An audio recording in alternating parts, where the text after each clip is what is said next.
so we can. All right, let's continue. All right. I hope all of you can hear me well. Yes. All right, sounds good. All right, so welcome back to our nutrition summer programs. Today, we would like to deliver a very important topic, which is heart healthy cooking. So this presentation was made by me. I am a graduate. I just graduated from San Jose State with a degree in nutrition dietetics. And also this lesson was also built with the help of Sabine, Professor Jamie, and a senior student, Angelica. She is not here today, but hopefully she can see the recording later. All right, so have you ever wondered why everything we do involves around the well-being of our hearts? It is because our heart is what keeps us alive. So let's learn about a little bit of the basic of our hearts. So your heart is really a muscle. It's located a little to the left of the middle of your chest, and it's about the size of your fist. So if you look at your fist, is how it might be how big your heart is.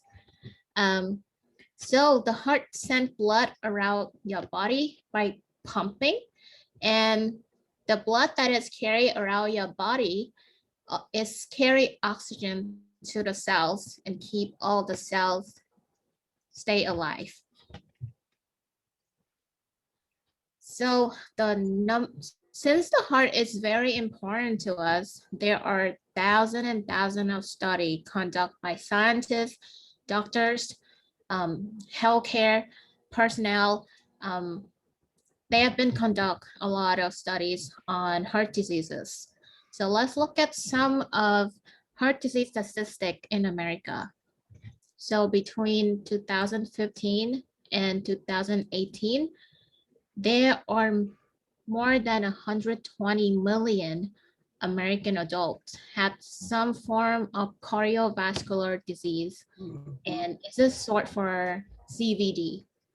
So CVD claims more lives each year than all forms of cancer and chronic lower respiratory disease combined. And between 2016 to 2017, direct and indirect costs of total CVD cases excess $300 billion. And what are these costs? So these costs include the medical bills of when people stay in the hospital, going to doctor visit, medication, and also is also the loss of productivity and mortality. If you're having a disease, you cannot really go to work or functioning normally. And all of these statistics I obtained from the American Heart Association. So these are very reliable statistics. So the number of cardiovascular disease might scare us. And unfortunately, some heart disease are genetic or they might not even have any clear causes. However, I have some good news.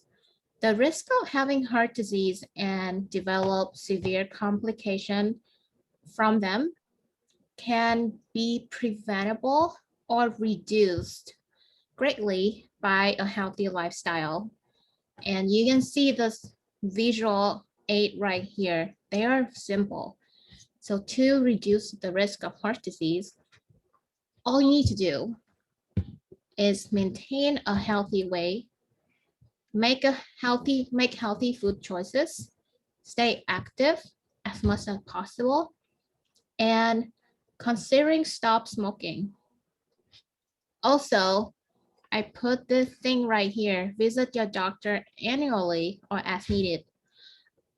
Why is this important to visit your doctor? So you have been hearing about hypertension or high blood pressure. So a lot of doctors say hypertension or high blood pressure is a silent killer. Why? Is when you have high blood pressure, you don't really have any clear symptoms. But once you have it, it will slowly affect your blood vessels and it will silently develop heart diseases or stroke out of nowhere. So it is very important to go to a doctor and have your blood pressure monitored and checked annually or as much as needed. Mhm. So since our programs has been focusing on nutrition and diets, let's dive right into what is in a heart healthy diet. There's a lot. So that's why I have a chart right here, a picture, so you can better remember it because, you know, we learn better when we see. Mhm. So look at this plate. You see that in a heart healthy diet, there's a variety of fruits and vegetables because they have so many good vitamins and minerals that help your body, not only with the heart, but also overall health. Next is whole grains. Whole grains have a good amount of fiber and some of them have a good amount of proteins as well. Low fat dairy products. Low fat means less saturated fat, um, means healthier for your heart. What is saturated fat? I will talk about it a little bit later on as we move on. Other things are like trying not to eat skin when you eat meat. Um, eat more fish than other than just eat only red meat. Nuts and legumes are also include in the heart healthy diets because they can include a good amount of proteins from plants. Uh, Other things included in a heart healthy diet are non-tropical vegetable oils. Minimally processed food means more cooking for yourself. Um, Also limiting on saturated fat, trans fat, sodium, red meat, sweet and sugar sweetened beverages. And also at the bottom of this picture, there are 3 diets that are very popular with heart healthy cookings or heart healthy diet lifestyle. So the first diet is Mediterranean diet. This diet consume a light amount of dairy, meat, and sweet. They focus on eating plenty of variety type of fish using olive oil for cooking, and they include wine with moderation. And a lot of people love that. The second diet that can help your heart is vegetarian diet.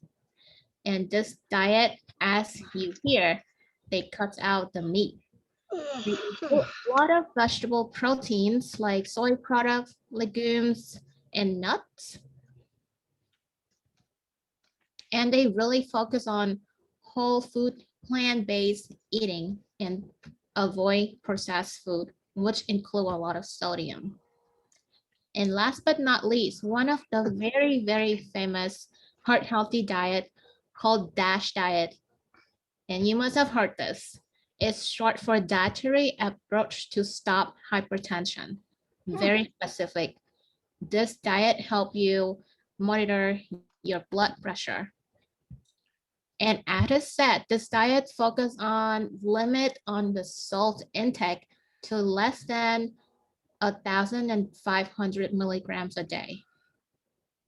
It's also focused on eating lean meat, so meat that contain less fat, poultry, fish, and also focusing on fruits and vegetables rich in potassium, like bananas and leafy greens.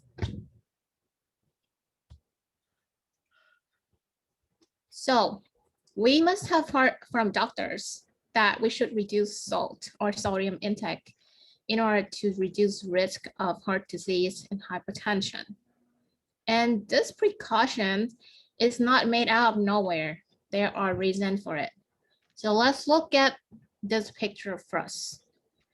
So first, according to this chart, 9 out of 10 Americans consume too much sodium, which means they exceed the daily recommendation, which is 1,500 milligrams of sodium per day. Second, why are we consuming more sodium than we're supposed? Is mostly can based on our eating style and lifestyle.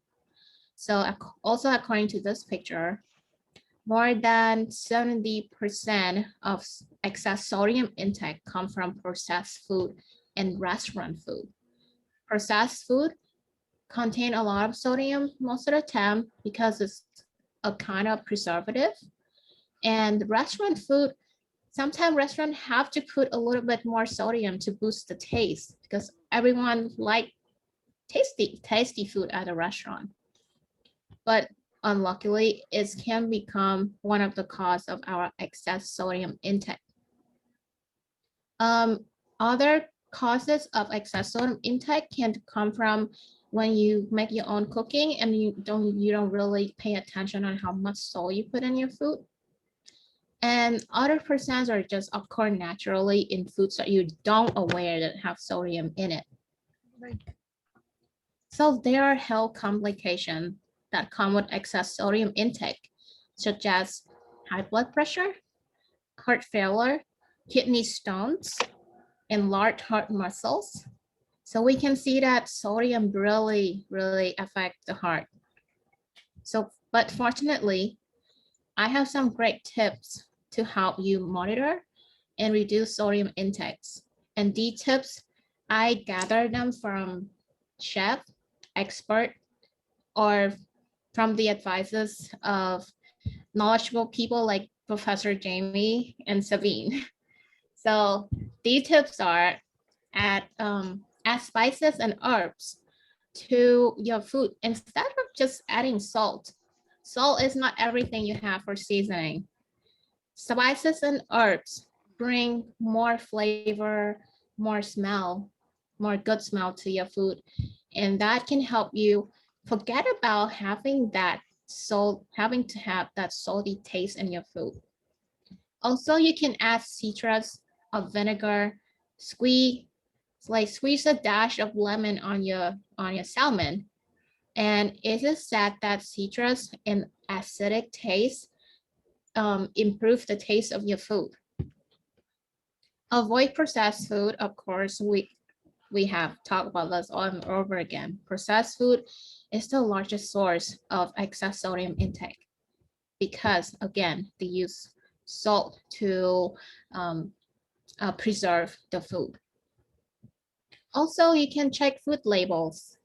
I will talk about food labels more in detail in the next couple slides, but checking labels to see if there are too many salt in one servings is really important. Make your own seasoning or purchase pre-made no or low sodium seasoning blend for your food is also a recommendation. I hope you know the brand Mrs. Dash. They are very well known for no sodium, delicious, yummy seasoning blend. Also, this is very interesting. Professor Kubota brought this up yesterday that some restaurant, they actually aware of the needs of having low sodium meals. So a lot of restaurant has been doing this option. They usually set on the menu light menu option, which mean these options include less sodium than regular dishes. And one example is Blackberry Diner. So I actually went to Blackberry Diner a couple weeks ago, and I noticed in their menu, they actually have light option, which is low sodium options. And they really emphasize that we use less sodium in these dishes as you are aware of your sodium intake. And that is a great thing. So if you're a restaurant lover, you like to eat out, um, look out for these light sodium options, or you can skip the table salt, and or you can ask for dressing on the side for your salad. So in that way, you can monitor the amount of sodium that you put in your food. Two, I would just add to this list one thing, which would be as you're preparing food at home, to taste your food before you add salt, whether that's at the table or as you're preparing the food in the kitchen and cooking, to make sure that you're tasting as you go along, because you may be able to enhance the flavor without adding extra salt. Yes. And then the other thing on the processed foods, a lot of frozen foods, frozen vegetables, where we think that that's a great choice. They might have a sauce packet with them, or the sauce might already be with the frozen vegetables in the package. And I would just say, emphasize on that one, to check the labels. You might think like, oh, I'm getting frozen broccoli, but it comes with like a cheesy sauce already mixed in, and that might be surprisingly high in sodium. So just to check, always check your labels, especially if you have salt sensitivity. Right, that's a very good add-on. I really like the tips for tasting your food as you seasoning it, because a lot of people kind of just add, like, eyeball the salt that you add in your food until it's getting too salty and it's impossible to fix. So that's a very good tips. And also check labels for add-on sauce. So I actually I really like Trader Joe's salad boxes, and they are very good at doing the labels. So they would do one label that they said without dressing, and then the second label with the dressing. And you can really see the different amount of sodium when you put the dressing or not putting a dressing. So label reading is very important. Thanks, Sabine. So we have gone through like 6 slices. So Gail, Joe, do you have any questions for us? Well, since we talked last, my head is swimming. Stan has had a pacemaker put in, and now he's on dialysis. And it seems that everything we normal people, I'm calling us normal and Stan not. Anyway, he's no longer supposed to have whole wheat, which I'm supposed to have. It's getting very confusing. Anyway, that's that. That was my question. If you know, why can't a dialysis person have whole wheat? It doesn't make sense to me. Maybe that's not a question for here. Gail, I don't know the answer to the question off the top of my head, but I can certainly do some research and get some answers for you. And we can also check in with Professor Kubota as well. Okay. Okay. One other question for a, in quotes, normal person. More, well, Stan knows I call him abnormal, and he's not here today, so I can do it anyway. A lot of articles are coming out lately that whole dairy is actually, in quotes, better for you than low fat. So again, they're trying to mess with our brains. So I think so on Dairy, I'm sorry. Yes, dairy. on full fat dairy, it depends. So from a heart perspective, you still want to, if you're only solving for your heart, then you want to go with lower fat options. Okay. 1% milk, low fat yogurts, 2%, that sort of thing, because the saturated fat is so much higher in whole fat dairy products.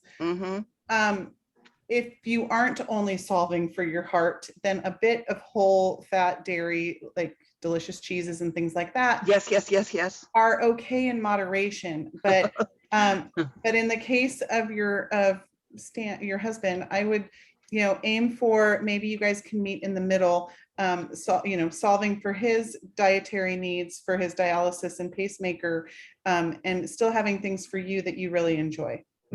Okay, that's where I'm kind of stuck, right? It's all new. This has only been going on like 3 weeks, so I'm like, yeah. Yeah, and so I work with a bunch of the outpatient dietitians at Valley Medical Center, and I would highly recommend, if one has not been recommended to you already, is to talk with his doctors about getting a referral with a registered dietitian that specializes, especially on the dialysis front, specializes on the kidney side. Super. Okay, Yeah. cool. Thanks. You're welcome. Yeah, Gail, speaking about your husband on dialysis, I actually used to work at a dialysis lab, Mhm. seeing how sensitive the blood can be, especially with the nutrition perspective.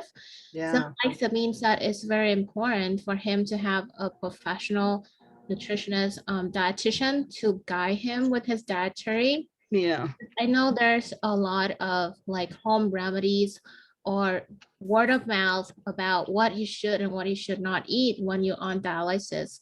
And Mhm. like I said again, dialysis is a very sensitive process. It Right. has to deal with the blood, like the most important thing that running through your body. That's for sure. I So know I potassium and something else. yes, there's more than potassium, there's more than sodium and more than that. And Yeah. that's why I don't I don't really have an answer why. That's okay. I shouldn't have brought it up. I'm Yeah. sorry. Wrong No, that's place. okay. That's totally fine. I'm glad you brought that up because yeah, like I said, it's really important to just seek for professional advices on this. Thank you. Yes. Thank you. You're welcome. All right, so I would like to move on to our next slide. So this is just a very brief topic I want to touch on, which is grains of salt.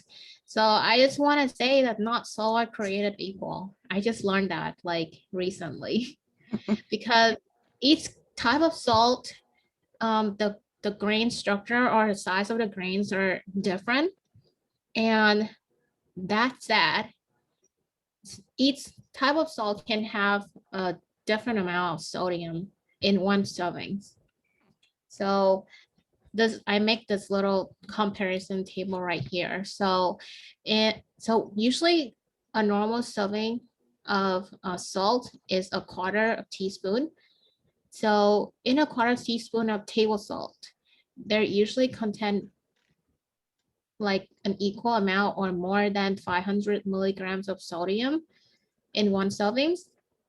And that I find out that kosher salt, also in one serving of a quarter teaspoon of kosher salt, it actually have less of the amount of table salt, which only contain about 250 milligrams of sodium per serving.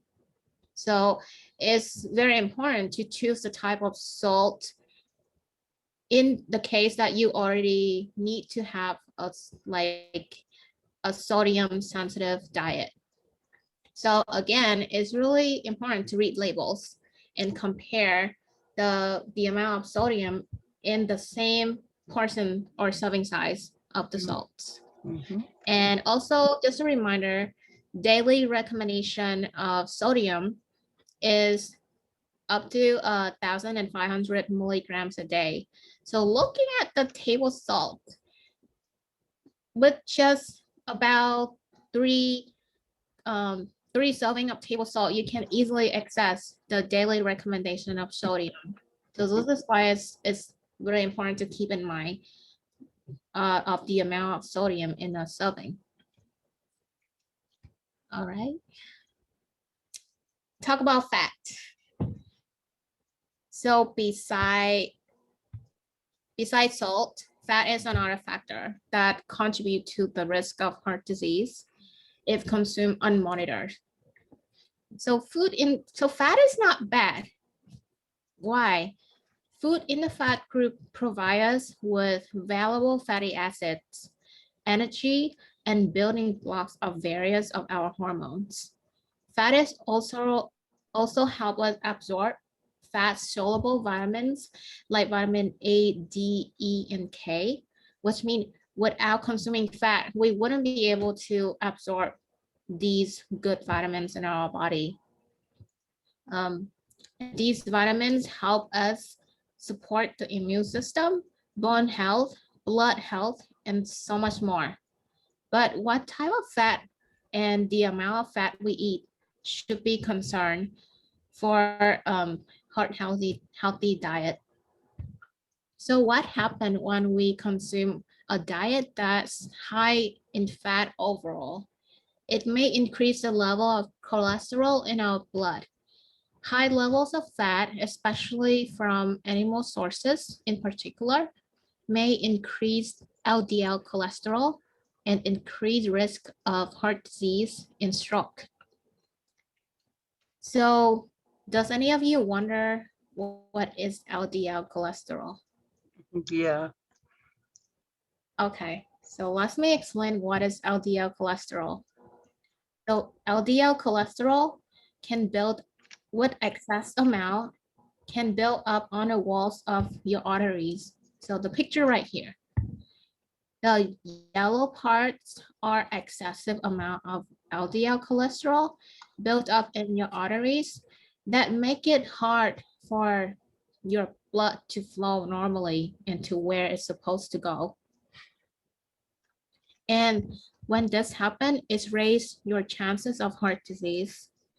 That's why LDL cholesterol usually prefer as bad cholesterol, but only when it's excess in your body. So LDL cholesterol is not bad, only when it's have a big amount. So the lower number of LDL you have in your body, the lower the risk of developing heart disease. And in order to tie LDL cholesterol with food, the food that can give you high amount of LDL cholesterol in your body are food that are high in saturated fat, which is in animals products like a very fatty cut up meat or fat in whole milk, like you just mentioned earlier. Whole milk have a higher amount of saturated fat, which can link to higher LDL cholesterol in your blood muscle. So I hope that can kind of answer your concern earlier. Yes. All right. So we've been talking about fat and why we need to reduce the amount of fat in our diet. How do we do it? We have come up with several tips that we think is going to be very helpful, which are replace saturated fat with unsaturated fat. So what does this mean? So in cooking, instead of cooking with butter or steak margarines, which are saturated fat, you can cook with oils. So how can you tell when food is saturated fat or unsaturated fat? So one very quick tips: when food that have saturated fat is usually solid at room temperature, so like butter or margarine, or like animal fats, it's solid at room temperature. That means it have saturated fat. And when food that have unsaturated fat, it is solid at room temperature. So they are like vegetable oils. So that's why we say cook with oils instead of butter or steak margarine. Also, with the cooking method, try to avoid deep fried methods, which can include more fat in your diet. And instead, you can opt for less fat cooking methods like steaming, grill, which give your food like very crispy, crunchy, and that smoky flavor. Or you can saute your food with a little bit amount of fat or olive oils. Also, use leaner cut up meat. So like I mentioned before, fatty meats contain a lot of saturated fat, and it will increase your LDL cholesterol level. So try to choose leaner cuts of meat when you go shopping. Or you can also reduce the portion of meat. So in case you really want to have that fatty cut of steak. So instead of eating a whole 8-ounce portion of that fatty steak, you can just divide that in half, or maybe share with another person. Just either leaner cut of meat or choose smaller portion, especially when you eating out. Yeah. You also, one interesting tips that Professor Kubota suggests, that you can replace meat, especially when you make burger patty. So usually we only make burger patty with just meat. So instead of that, you can incorporate more vegetables. So you can chop some mushroom, spinach, or carrots, and you mix it in with the meat. So it's in that way you can incorporate more vegetables and also reduce the amount of meat that you're gonna eat. And also vegetable can add moist to the meat patty. True. So I hope you are inspired to try one of these methods out to reduce the fat intake in your cooking. Two, I would just add, I'm just going to add a little quick story. Last week, my kids get out of school early on Wednesdays. So I took them out to lunch and we went to a burger place. And I'm always curious about veggie burgers and a little bit dubious of veggie burgers because not everybody makes them very well. And I took them to Super Duper Burger on Los Gatos Boulevard, Bascom, and Blossom Hill. And they have a very good, just in case anybody's curious, they have a very good veggie burger. It has black beans in it. It had onions. It had a little, I think, little bits of red bell pepper in there. And I paired it with a couple slices of avocado and their regular, I splurged and I went with their regular bun, but it was probably one of the best veggie burgers I've had. And it had enough of that similarity in the mouth of the feel of a regular burger. And it just had a really good flavor to it. So if that is in your area, I would recommend the veggie burger at Super Duper Burgers in Los Gatos. I'll give it a try. All right.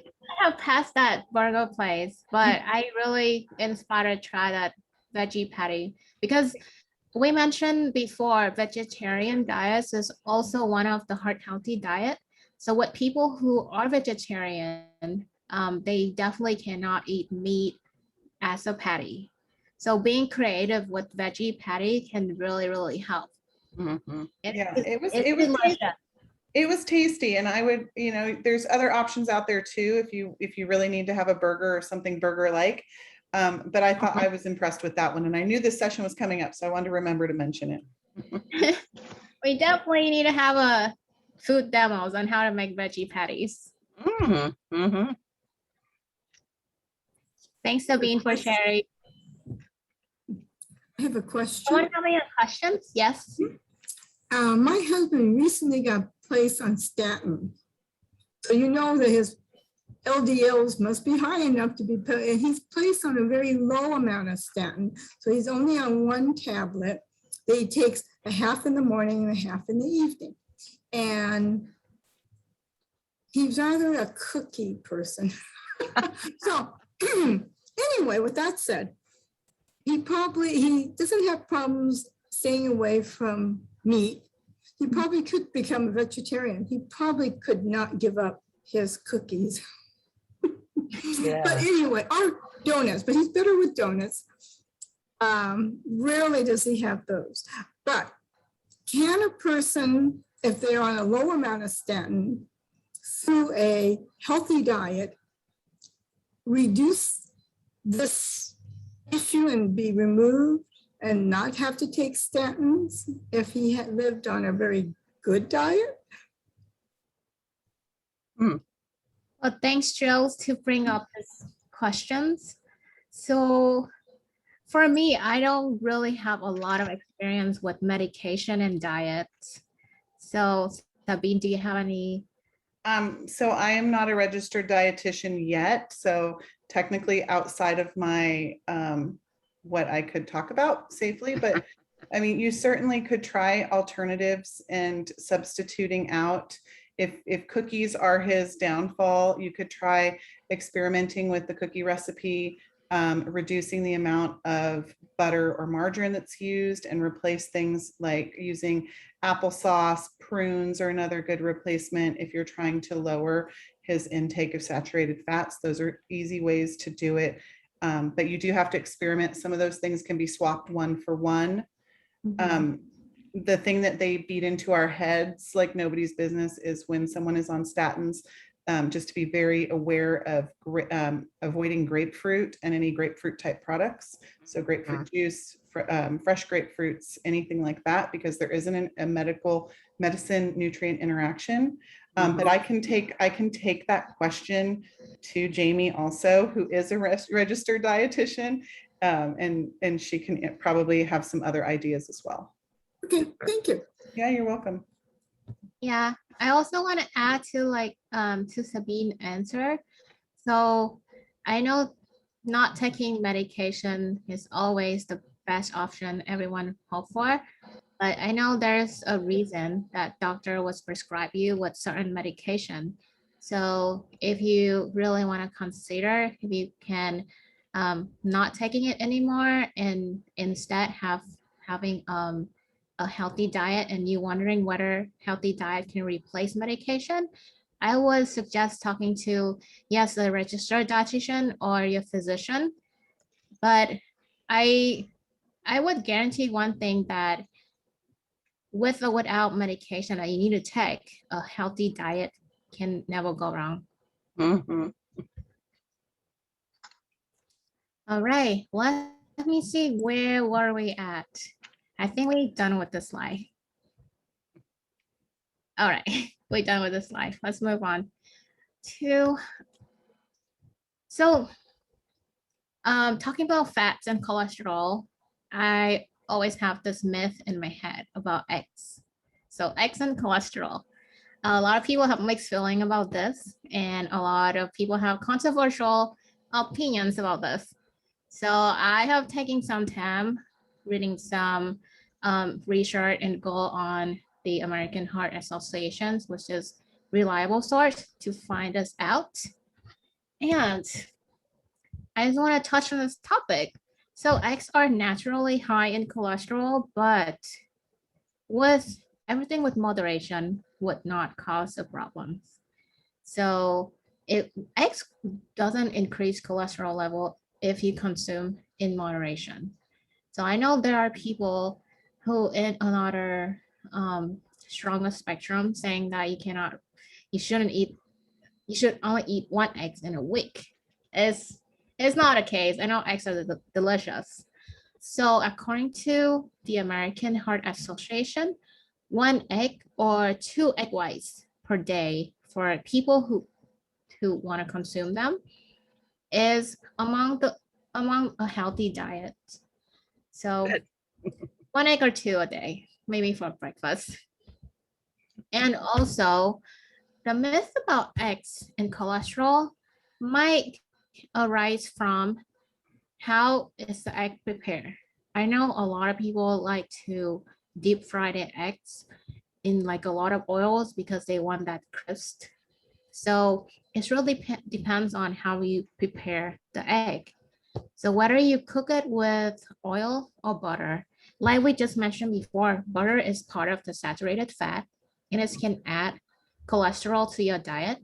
So if you cook an egg with butter, it definitely add more fat or cholesterol into the dish. Also, whether you add more meat in the egg, some people like to make an omelet that have meat in there. So whether the meat that you put in there are lean meat or fatty meats is also affect the egg dish. So not because of the egg itself. Also, one of the tips or information about eggs is that you can see in this picture, egg white include more proteins than the yolk. So if you don't really care to eat the egg yolk, or you just want to consume egg in general, egg white can be a very good source of proteins. So if you're concerned about cholesterol level, if anything, you can just skip the yolk. And I know that in the market, they are really aware of people who are aware of cholesterol and eggs. So actually, I see in the market that they actually sell a container, like a carton container that include all egg whites. So they already do the yolk for you. It's like a milk carton where you can just pour out some egg white and make an omelet out of it. So that's a good thing. People have been aware of the healthier diet. And also if you like to eat out, especially you like to go out for breakfast and you like to have omelet, I know that IHOP, even Denny's, they actually offer egg white only omelet. So look out for it, and you can totally ask the restaurant if they can do that for you. So again, egg white have a very good amount of proteins, as can be a great source. So I hope I somehow solve the myth about eggs, and that you can feel safe if you just have like 1 egg a day or consuming egg whites.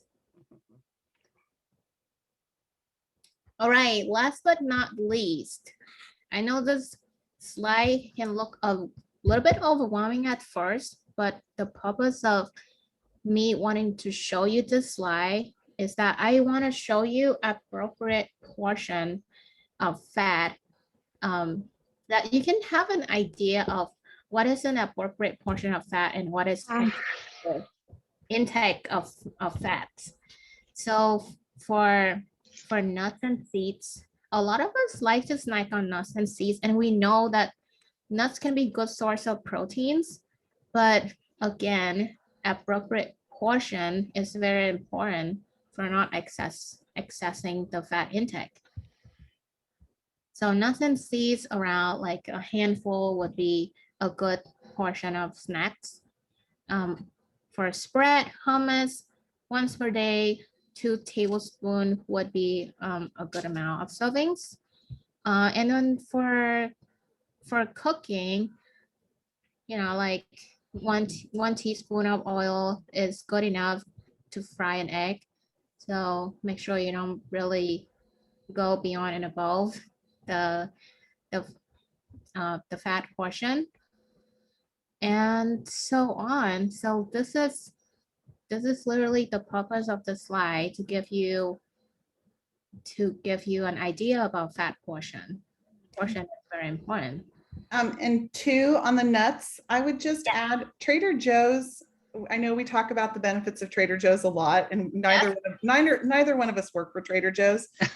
But I would say Trader Joe's has a whole line of roasted nuts that are unsalted, and they are amazing. They're roasted unsalted almonds, cashews, peanuts, if you can eat peanuts. They have pistachios and walnuts and pecans. They're all unsalted, but they have that delicious crunch of a nut and the healthy fats of a nut and all the benefits of a nut that's roasted. And so they're really nice. They're pretty reasonably priced as well. They come in like, I think either an 8 or a 12 ounce bag of them. So that's just one of my recommendations or tips. You can chop those up and add them to a salad. You can put them in all sorts of things, your oatmeal in the morning, but I really like them because they're not salted. Great. So. Yes, I promise neither one of us work for Trader Joe's. I know I have been advocate for Trader Joe's, and I just act like, you know, one of their speak man. So yeah, I really like the tips on unsalted nuts, and that's a very important one. I forgot to mention, a lot of snack like nuts out there are highly salted. So look out for unsalted on the label. And also, Joe, you mentioned that your husband really have a weak point on cookies.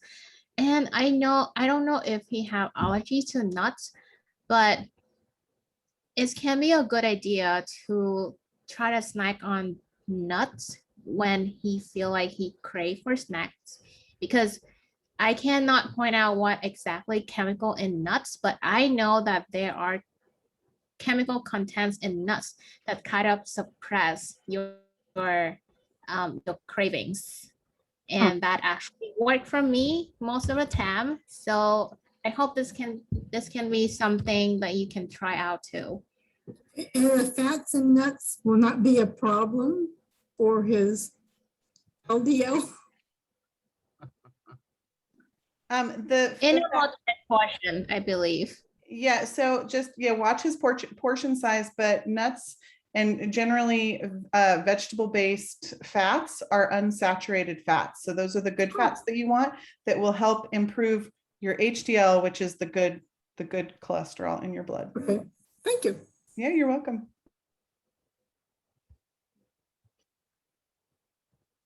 All right, we have reached the end of our lesson.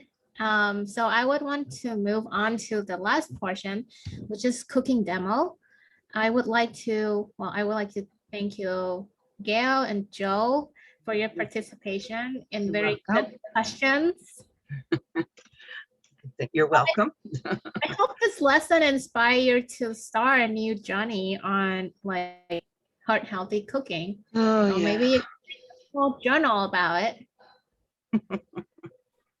So Professor Kubota has, since she cannot be here today, but she actually recorded a cooking demo for us yesterday.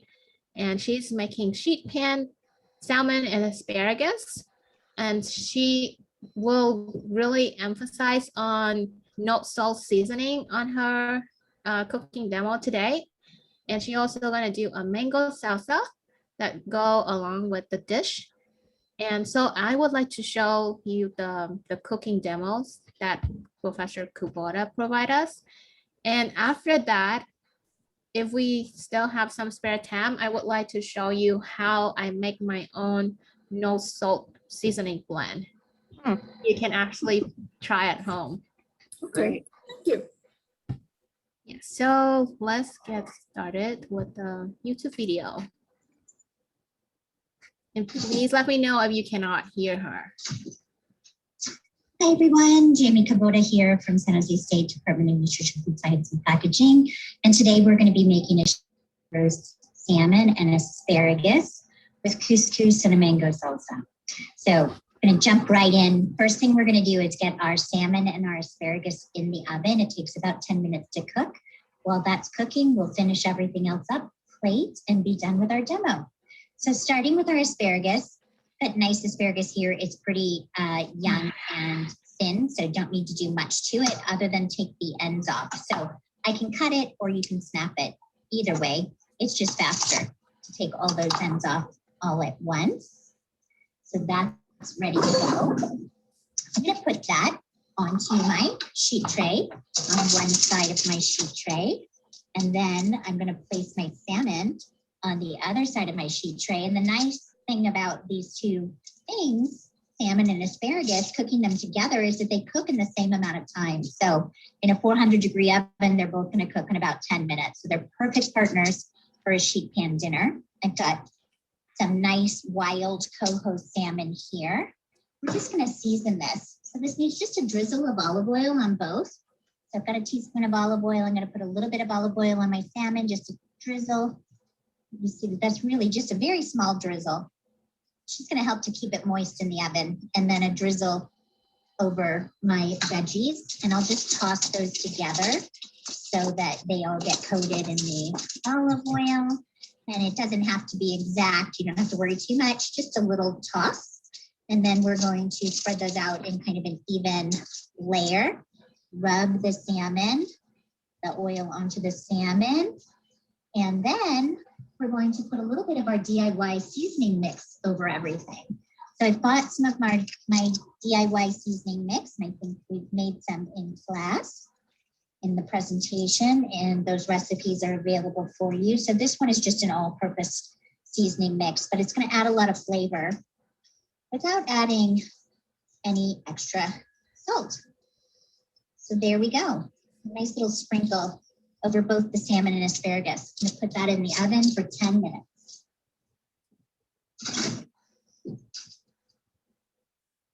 I set my timer for 10 minutes and now I'm going to start my couscous. So I have some vegetable broth. This is low sodium vegetable broth and it's already at a boil. And all I need to do is throw in my couscous. The reason couscous is so fun to add into meals like this, especially ones that you're making quick and fast, is because it cooks so quickly. So this is couscous if you haven't seen it. It looks like little grains, even almost of cornmeal, but it's actually pasta. So this is little grains of pasta. This is regular couscous because that's what I have in my pantry. The recipe calls for whole wheat couscous because then you get that whole grain. So if you can find it, whole grain couscous is great. So all we need to do is stir this into our broth that is boiling, or you can use water. I'm going to give it a little stir, a little shake so that it's evenly coated. Put the lid on and actually turn that off. 5 minutes for regular couscous, it's going to be done. Just fluff it with a fork and ready to go. 10 minutes or so for a whole wheat couscous. So that's quick and easy, ready to go. So the next thing we need to take care of then is our mango salsa. Mango salsa today. Mango salsa is one of my favorite things. Mangoes are something, in California that we can get pretty much year round. And right now they're beautiful. So mango is an amazing fruit to play with. But, we're also at the tail end of nectarine season, peach season. So you could sub out another fruit for the mango in the salsa if you wanted to. So you could certainly do nectarines or peaches. Working with mangoes are a little bit tricky to cut. But you can see, looking at this mango, right? I've got kind of an oval shape, but it's also thinner this way. And what's going on here is that there's a pit that runs right through that, and it runs right through the center of that fruit. So what I have to do is get this off of that pit in order to cut it. So what I typically do is cut a little piece off the bottom, and that's going to allow me a flat surface. And then I'm going to take my knife and I'm going to work my way around that pit. So I'm just going to cut, knowing that there's a pit. Your knife will feel it. And you can kind of just work your knife alongside that pit. And I've got a nice piece of mango there and then the pit here. So I can do the same thing on the other side. Just going to cut and kind of let my knife fall against that pit. And then I have this piece left. So I can handle these two separately, but I also have a nice bit of mango left here. So typically what I do then is I take my knife and I use it to very carefully just peel the skin away. Just kind of run it like this on the cutting board. And I'm taking the skin off. And so here's what I'm left with. And this you can cut right along the pit again and cut off a nice piece of mango that we can then dice up. This you can peel off a little bit more. It's also a nice little treat for the cook. I'm so sorry, let me let the dogs out.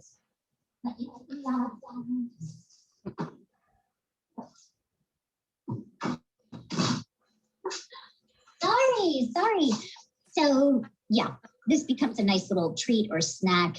And I've got some pieces of mango to deal with here. On this side, this is a big mango. This was kind of a jumbo mango. So I'll cut up half of it for our demo here. What I then do is cut this kind of into strips that I can then peel away. So I'm going to take my knife and I'm going to very carefully just run my knife along there and take that peel off. And then I can dice these pieces. I'm going to do the same thing with these other two pieces. And then, so here's where you want to be careful. Just go slowly on this. Because mangoes can be a little bit slippery. But I'm going to cut this ready for dicing. Voila. Okay. If there's any little bits of peel, you can get those off as well. So that's ready to go. And then to dice this, I've kind of got a flat surface here. So I'm going to just cut this into strips like that and then lay those down. And I'm going to again cut them into little strips so that what I'm going to end up with when I cut these again, going the opposite direction, is little dice or little squares of mango for my salsa. There we go. So I've got some nice diced mango. Whoops, let me get those pieces out so I can dice those as well. This was a nice mango. You can see that it's really pretty. It's brightly orange. It's got, it's ripe. It's ready to go. It's also a little bit tart though. That's what's nice about mango. So that kind of, that tartness is nice to serve alongside savory foods. Love, love, love mango. So we're using this with salmon, but you could certainly use this as a snack, serve it with some baked tortilla chips or some no salt tortilla chips. It would be delicious. It would make a nice little topping for a fish taco. Take a little piece of grilled fish in a corn tortilla with a little bit of mango salsa, maybe a slice or two of avocado. You've got a nice little fish taco with mango salsa. That would be delicious as well. I like this just like on a grain bowl. I might just put some mango salsa on some quinoa or whatever other grain I happen to have. And I might top it with a little bit of non-fat Greek yogurt, some avocado, and have just kind of a vegetarian grain bowl. Lots you can do with this salsa. So any place you'd use salsa, you can certainly use this salsa. And we are almost done here. I'm going to finish up this mango. Last little bit. I've got one little piece with skin. We'll get rid of that. We'll add this into our bowl. And I'm going to check our timer. We've got 3 minutes left. Perfect timing. Okay. So here is mango. That was an extra large mango. So even though I only did half of it, I've got a good bit there. I'm going to go ahead and add in my red pepper. So I've got diced red pepper here. And I called for about a 1/4 cup. And about a 1/4 cup of finely diced red onion. About a 1/4 cup of chopped cilantro. I happen to love cilantro, so I'm using it here. If you're one of those people that doesn't love cilantro, and there are people that don't like it so much, you could certainly leave it out. You can replace it with parsley. That would be nice because it's really nice to have that vibrant green color, or maybe a little bit of basil. Fresh basil would be delicious here as well. So really you can use this as a template. Okay, so we're mixing those all together. And then this is gonna get some lime juice. So that lime juice is that pop of acid that's really going to brighten things up. We've already got some, tart mango, sweet tart mango, but the lime juice is really going to brighten things up as well. We'll see if that's enough lime juice. And then secret ingredient in this is sesame oil. So I'm going to put in a little bit, like a teaspoon of toasted sesame oil. Toasted sesame oil adds a lot of flavor. It's a really kind of a strong flavor, so you don't need a lot of it. About a teaspoon is going to be great here. And I'm just eyeballing it, but you could measure that certainly. And we'll stir that up. I like the toasted sesame oil. We call this salsa, but it gives it a little bit of an Asian profile. So it's a little different than your typical salsa, which is kind of nice to have different versions of all these foods so you don't get tired of any one particular thing. Although this may become your favorite and you may use it quite a bit. So I've got a beautiful color here. Really pretty and vibrant. I can smell it. The toasted sesame oil really smells lovely in there. I'm just going to taste it and see if I want to add a little more lime to this because I only added about half a lime there. So I might want a little more lime. It's delicious. I am going to add a little bit more lime. When you're not using salt, you want to bump up the other components. So things like a little bit more acid, a little bit more of your herbs and spices to really give you a lot of flavor. So you'll want to taste things as you're moving along. And I might even go. So that's our timer for our salmon. Let me check it. Yeah, it is done. And maybe even a little past done at the 10-minute mark, because those pieces of salmon, it was the tail end. They were a little bit thinner than the center cut pieces of the salmon. So they might have actually been done in about 8 minutes, but they're still going to be delicious. All those other flavors on top. I am certain it's going to be delicious. Our couscous should be done. I'm going to take the lid off of there, and it is done. So let me just show you that. Here's our couscous, and all we have to do, when we get a clean fork, all we have to do is fluff that up. And our couscous is done as well. You can see it's nice and fluffy. So typically you'd set a timer for 5 minutes. After 5 minutes, you take the lid off, give it a good fluff, and you're good to go. So I have my couscous, I have my mango salsa. I'm gonna just plate this up for you guys so you can see what this looks like on the plate. So here's our dinner plate, and I'm gonna do a nice spoonful of the couscous in the center of the plate. That's about half a cup. I'm gonna go with about 3/4 of a cup for my grain. And then I'm going to pull off a piece of that salmon. I'm gonna create a nice piece of salmon here. So I've got my grain, I've got my protein, looking delicious. And I'm also gonna load up with some asparagus. And then I'm going to top it off with our mango salsa. So what I love about this is it really does resemble the My Plate guidelines, right? Look at this. It's so beautiful. It's so beautiful.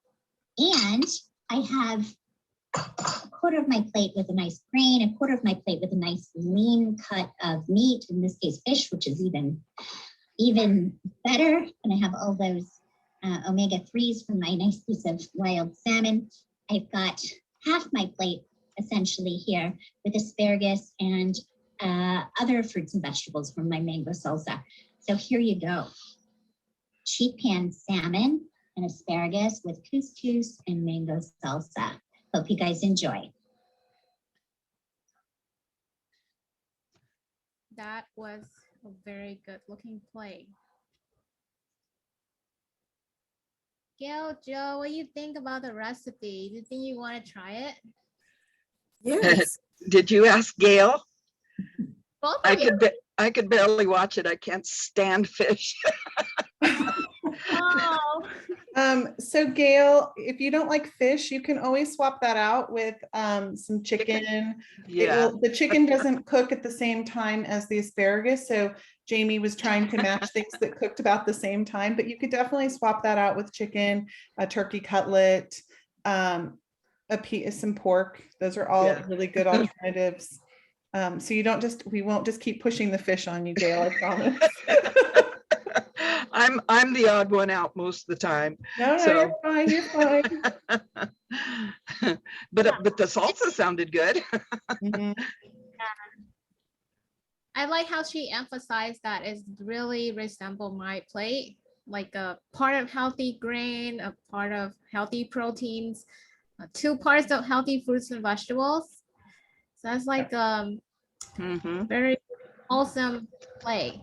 Yep. And also I like how she managed the time. So whenever you do baking for your food, so make sure the food go in the oven first and then tam it, and then you can do all of other preparing of like salsa or making the couscous or rice while your food is in the oven. Mhm. So it's really quick, it's home cooked, and it's even quicker than you go to the restaurant and need to wait for all of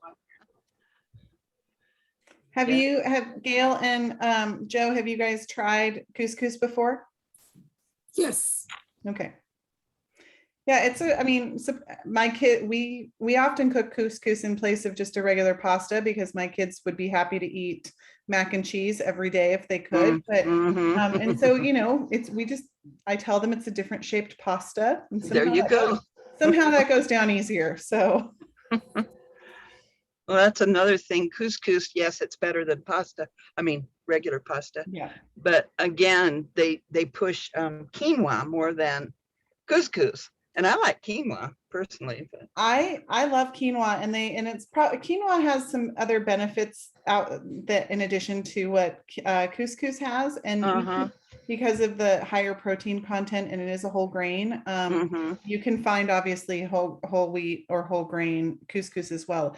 The timing for cooking it takes just a little bit more time when it's a whole wheat, a whole grain. But yeah. Yeah, I agree. Quinoa can have a very good source of proteins. They actually have complete proteins. Yeah. There's one of the very few plant-based complete proteins that you can get. I know we're a bit over time, but Oh. I also know if you have a minute or two extra, Jamie in her video mentioned the DIY seasoning mix, and I can see on Tu's screen there a number of jars of herbs and spices. So if you have another minute or two that you can hold on, maybe Tu, you could talk about what you have lined up there. Yeah, sure. Are you okay with that, Gail and Sure, Josh? sure. Yes. It'll be a couple minutes, but I'm so excited to show you my inventory of spices. Let me show you really quick. Let me stop Okay. the video. Pretty picture. Okay, so before I wrapped up with my seasoning blend, just a reminder that there will be a next event on September 13th, and it's gonna be tips and tricks on food safety. We also gonna send out email to remind you, but yeah, just want you to save the date. It's gonna be a very interesting lesson. All right, let's see. I will stop sharing my screen so you can see my spices. Oh. Can I somehow pin the, oh, there. You can see it's big, right? There we go. Yeah. Yes. All right, so I love spices, and I know, like we mentioned, adding spices to spice and an herb to the food can enhance the flavor, and you don't need as much salt. So I actually, originally, I want to show you 3 kind of blend, but since the time get cut short, I want to show you my favorite no salt spice blend, which is Italian blend. So I love making pastas with meat. And this is my favorite blend that I sprinkle on my meat before I put in the tomato sauce. It's very easy to make. So first, this is my measuring spoon. So this is about 1 teaspoon. And you need a little jar to store your blend in case you want to make more than 1 portion for several meals. So make sure you label it so you know what are you mixing in there. So I label Italian blend. And it's very simple. Italian blend include oregano, basil leaves, rosemary, some ground thyme, and garlic powder. So very basic ingredients. So how you do it is you just open the lid. Make sure you wash your hands before you make the blend. That is the first rule of food safety. Make sure this is not fitting it. So I just gonna eyeball it a little bit. So I'm gonna put about 1 teaspoon of each spice into my jar. So I put in oregano, basil. I love basil. I'm from Vietnam, and you know, pho cannot go without basil. I just love the smell of it. So pretty much 1 teaspoon of each. Rosemary.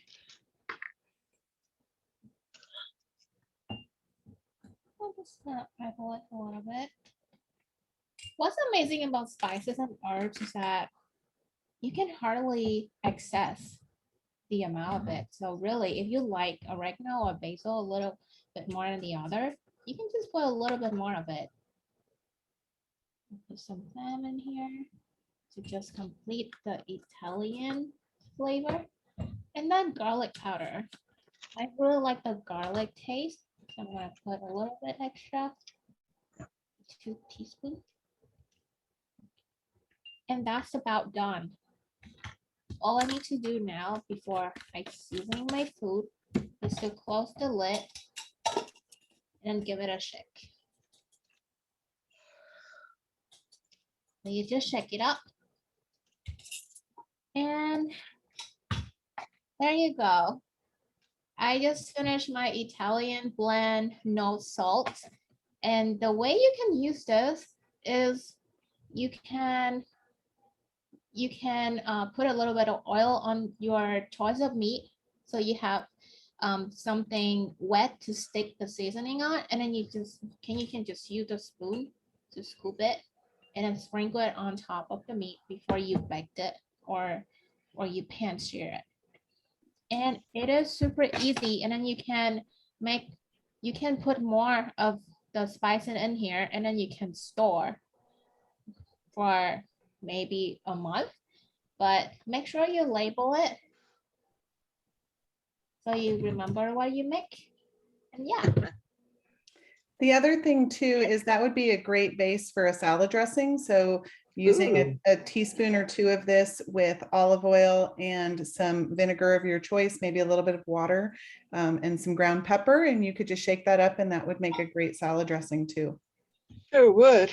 Oh, yummy. Yeah. I was thinking, what else can I do with this? But that's a very good idea. Olive oil and some balsamic vinaigrette. And you shake it up and make a great Italian dressing. Yeah, and I would, if you don't have space for, or you don't have access to all of these great individual herbs and spices, grocery stores now carry so many no salt flavor combinations that you can find, you can try them out. Lemon pepper is a really popular one. And if you find a couple of favorites, then you can mix them and match them with different things that whether it's vegetables you're cooking, or you're cooking meats or fish or different proteins. Find your favorites and then experiment. Like, I'm excited. I can't wait to see your, I spy pumpkin spice back there too. So I can't wait to see that recipe. I actually gonna send out 3 of the recipe that I plan to do today, and you can try making it. And yeah, Sabine, you just mentioned we can buy like a mixed blend at the store if you don't have all the convenience of having all these individual spice. And actually have one here is guacamole herb blend is from this brand called Lighthouse. It doesn't say that no salt, so that's why it's important. Just check the label, and when you read the ingredients, is have no salt. So red onion, cilantro, lemon, tomato, red chili, garlic, cumin. There is no salt. So sometimes I just don't say it, but just check the label.